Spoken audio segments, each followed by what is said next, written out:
Alasan utama saya membubarkan acara saya di Grogot itu, pertama, dari tinjauan agama memang itu harus dibubarkan. Dalam syariah ada yang disebut maqasid syariah, hukum diadakannya, tujuan diadakannya hukum, satu di antara 5 adalah hifsun nafas, memelihara jiwa. Sehingga wajar dan sangat logis, ya, jangankan tabligh akbar seperti itu. Masih ingat kita, segar dalam ingatan kita, Idul Fitri, haji, sholat jamaah waktu itu, masa wabah-wabahnya ya, masih zona merah di mana-mana, ditiadakan.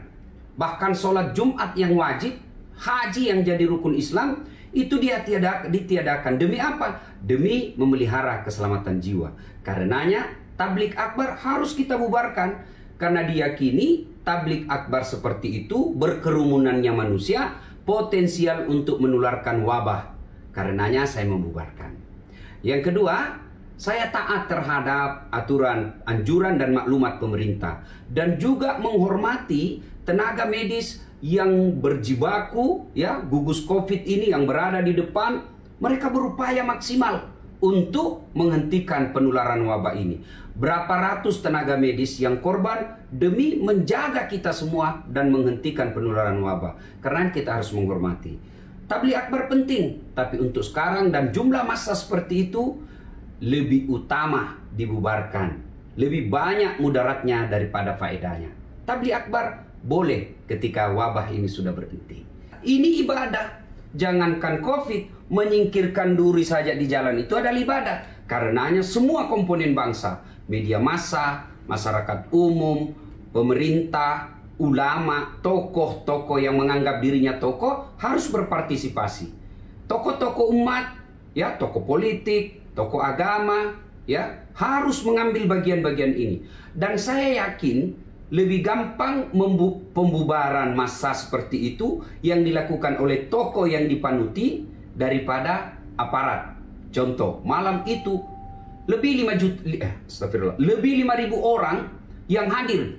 Saya sendiri saja hampir 15 menit bubar.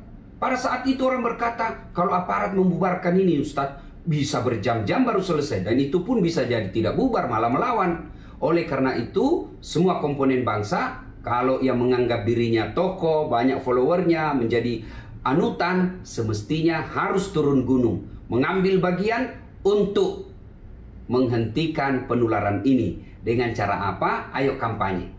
Jaga kesehatan kita dengan kemudian 3M, ya, pakai masker, menjaga jarak, kemudian mencuci tangan, dan yang keempat, hindari kerumunan. Insya Allah, kalau seluruh anak negeri fokus menyatukan kekuatannya untuk menghentikan COVID ini, lalu kita berdoa kepada Allah, insya Allah tidak ada yang mustahil di sisi Allah. Allah akan memberikan pertolongannya.